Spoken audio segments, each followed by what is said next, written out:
Hello great മീഡിയസിലേക്ക് സ്വാഗതം. തിരുവോണം കഴിഞ്ഞിട്ടും ലോകയുടെ തിരക്ക് കൂടി വരികയാണ്. അതുകൊണ്ട് തന്നെ സ്ക്രീൻ കൗണ്ടും കൂട്ടി വരികയാണ്. ആദ്യ ദിനം 250 സ്ക്രീനുകളിൽ തുടങ്ങിയ ചിത്രം ഇന്ന് 503 സ്ക്രീനുകളിലേക്ക് എത്തി നിൽക്കുന്നു. 3 ചിത്രങ്ങളാണ് ഈ ഓണക്കാലത്ത് വന്നത്. അതിൽ തന്നെ ഏറ്റവും പിന്നിൽ നിന്ന ചിത്രമായിരുന്നു ലോക ചാപ്റ്റർ 1. ആദ്യം നിന്നത് മോഹൻലാൽ ചിത്രമായ ഹൃദയപൂർവ്വവും മറ്റൊന്ന് ഫഹദ് ഫാസിലും. സ്വാഭാവികമായിട്ടുള്ള ഒരു കാര്യം തന്നെയാണ്. ഒരു ഫീമെയിൽ ഓറിയൻറ്റഡ് സബ്ജക്റ്റ് വരുമ്പോൾ അത്രയൊന്നും നമ്മൾ പ്രതീക്ഷിച്ചിരുന്നില്ല. പ്രത്യേകിച്ച് സൂപ്പർ താരങ്ങളോ ആരും അണിനിരക്കാത്ത ഈ ഒരു ചിത്രത്തിന് അത്രയൊക്കെ തന്നെ പ്രതീക്ഷിച്ചിരുന്നുള്ളൂ. സിനിമയുടെ ക്വാളിറ്റിയും കാര്യങ്ങളുമൊക്കെ വെച്ച് 250ഓളം സ്ക്രീനുകളാണ്. പ്രത്യേകിച്ച് വേഫെയർ ഫിലിംസ് ഡിസ്ട്രിബ്യൂഷൻ ചെയ്യുമ്പോൾ അല്ലെങ്കിൽ പ്രൊഡ്യൂസ് ചെയ്യുമ്പോൾ അത് അങ്ങനെ തന്നെയാണ്. പക്ഷേ ഈ ഒരു സിനിമ അത്ഭുതങ്ങൾ തീർക്കുകയായിരുന്നു. സിനിമ അങ്ങനെ ചരിത്രത്തിൻ്റെ ഭാഗമായി മാറുകയും ചെയ്തു. ഇതിനിടയിൽ ചാനലൊന്ന് സബ്സ്ക്രൈബ് ചെയ്യുന്ന കാര്യം ഓർമ്മിപ്പിക്കുന്നു. നിങ്ങളുടെ കട്ട സപ്പോർട്ട് പ്രതീക്ഷിക്കുന്നു.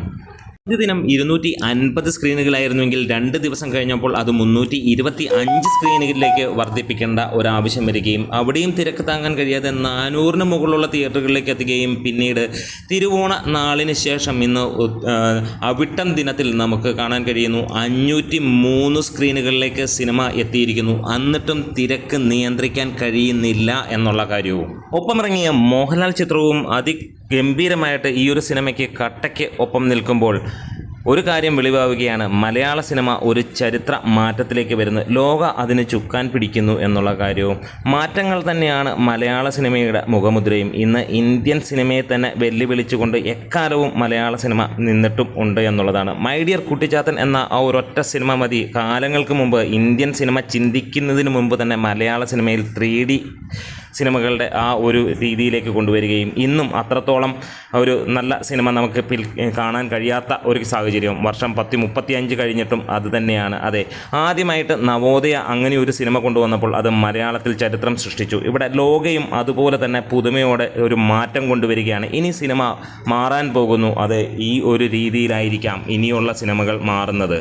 ഇതുവരെയുള്ള ഇന്ത്യൻ സിനിമകളിൽ 100-150 കോടി മുടക്കി VFX എന്ന് പറഞ്ഞ് ആളുകളെ പറ്റിക്കുകയും അതുമാത്രമല്ല കുട്ടിക്കളിയായി കണ്ടിരുന്ന ആ ഒരു കാര്യത്തെ വെറും 30 കോടി ബഡ്ജറ്റിൽ, വെറും 30 കോടി എന്ന് പറഞ്ഞാൽ മലയാളിയെ സംബന്ധിച്ചിടത്തോളം അതൊരു ഹ്യൂജ് എമൗണ്ട് തന്നെയാണ്. എന്നാലും ഇന്ത്യൻ സിനിമ വെച്ച് നോക്കുമ്പോൾ വെറും 30 കോടി എന്ന് തന്നെ പറയേണ്ടിയും വരും. ആ ഒരു എമൗണ്ട് വെച്ച് ഇത്ര ക്വാളിറ്റി ആയിട്ട് ചെയ്യാൻ കഴിയുമെന്ന് ഉറപ്പിച്ചത് അല്ലെങ്കിൽ അങ്ങനെ ഒരു ധാരണയിൽ എത്തിച്ച ചിത്രവും കൂടിയായി മാറുകയാണ് ലോക. ഇതോടെ സിനിമയുടെ കളക്ഷൻ 160 കോടിക്ക് മുകളിലേക്ക് എത്തുകയാണ്.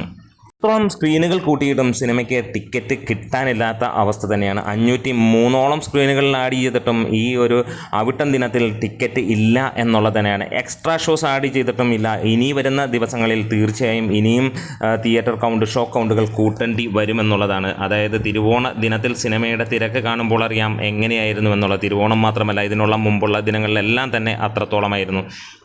ഇന്നലെ മണിക്കൂറിൽ റെക്കോർഡ് വേഗത്തിലാണ് ടിക്കറ്റുകൾ വിറ്റുപോയത്. ബുക്ക് മൈ ഷോയിൽ നിന്ന് 25,000-ന് മുകളിലുള്ള ടിക്കറ്റുകളാണ് ഓരോ മണിക്കൂറും വിറ്റുപോയത്. 4 ലക്ഷത്തിന് മുകളിലുള്ള ടിക്കറ്റാണ് ഇന്നലെ വിറ്റുപോയതെങ്കിൽ ഇന്നും അത് തുടർന്നുകൊണ്ടിരിക്കുന്നു. രാവിലെ മുതൽ 20,000-ന് മുകളിലുള്ള ടിക്കറ്റുകളാണ് ഇന്നും വിറ്റുകൊണ്ടിരിക്കുന്നത്. ഈ 2 ദിവസങ്ങൾ ശനി ഞായർ ദിനങ്ങളിൽ പ്രതീക്ഷിക്കുന്നത് 50 കോടിക്ക് മുകളിലാണ് പ്രതീക്ഷ വേൾഡ് വൈഡായിട്ട്. എല്ലാ സ്ഥലങ്ങളിലും അതിഗംഭീരമായിട്ട് ഓടുന്ന ഈ ഒരു ചിത്രം ഈ ഒരു ഞായറാഴ്ചയോടുകൂടി 200 കോടിയിലേക്ക് എത്തുമെന്നുള്ള പ്രതീക്ഷയാണ്. അതിനും മുകളിലാണ് ജനങ്ങളുടെ തൃപ്തി നൽകുന്നത്. നമ്മുടെ വീഡിയോസ് ഇഷ്ടമായെങ്കിൽ ഒന്ന് സപ്പോർട്ട് ചെയ്തണം. Great medias.